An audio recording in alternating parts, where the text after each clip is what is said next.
I will say, you know, on the local level, the congressman's always soliciting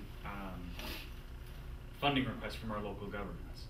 You know, and I just want to touch on, I know there's been some concern about federal funding not reaching the local community. In Englewood, between hospital funding for Englewood Hospital and for local projects, the congressman's been successful in securing just over $5 million for Englewood. We just got money in the last appropriations bill for Englewood for sewer upgrades. We're looking at fiscal year 2010, which is the next pot of money coming, for energy efficiency upgrades to your city hall, and then also, I believe, further improvements to the sewer system.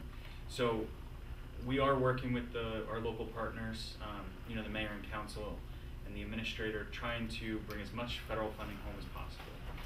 So if you guys have any questions on that, you can see on our website a list of every earmark request that the congressman submitted for this coming fiscal year. And you'll see line by line, dollar amount, project, description, you know, essentially our justification for why we think it's a good use of taxpayer funding. And I will just end by saying, you know, the congressman always likes to point out that there's a lot of people who make sort of a big hoopla about earmarks. Earmarks are painted out to be these evil, evil pieces of, like, you know, government that encroach on our tax dollars. Earmarks aren't necessarily the enemy. The enemy is misuse of earmarks. Right. Earmarks can be a very, very worthwhile thing. For example, when Englewood's going to receive $500,000 in the coming months from the federal government for sewer upgrades, that's $500,000 that doesn't come out of local taxpayer, you know, accounts or, you know, funds. Whether it be getting new police radios or upgrading an emergency room, those are things that mean something to the quality of life of our residents. It's something that we surely stand behind. We issued press releases on it. The congressman goes out there, pounds the pavement, you know, holds press conferences. I mean, it's something that we're very proud of. So if you ever have any questions about where our requests are going or who we're getting funding for, you know, please feel free to ask us. I have a question. What role does the congressman play in our educational system here in Englewood? In Englewood per se,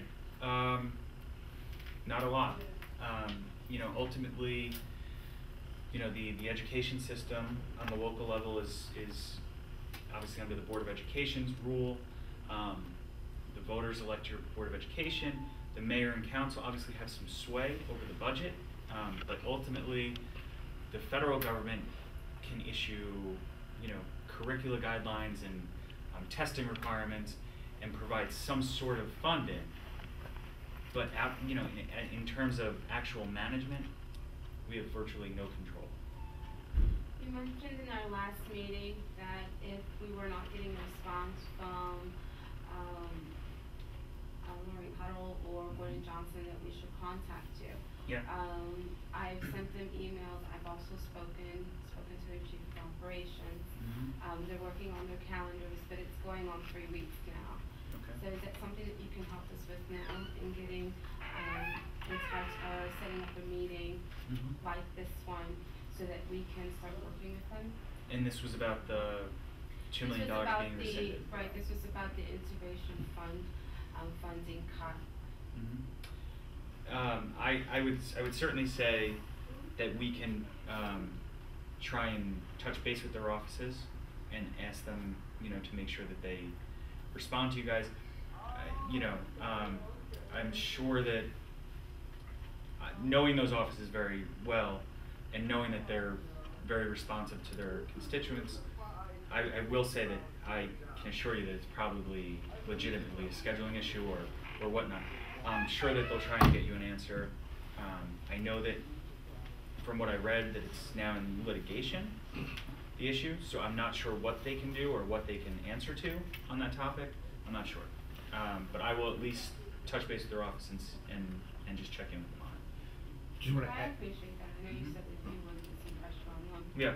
I'm going to give you my card, and if you'll just shoot me an email with your contact information. And one other, this is one last question I wanted to ask you, but you may not know the answer, and this is just sort of possible future discussion. In my research, I discovered a document that was allegedly produced by the federal government and then pushed out into the communities that discusses public-private partnerships. That's what you and I had talked about. Remember I told you I was interested in that. Well, in my research, I found an actual book, and it's like huge. And before you leave, I'll let you take a look at it and you see what I mean. But I'd like to really look in, because my understanding of looking at the book, this was something that was proposed maybe 8 years ago.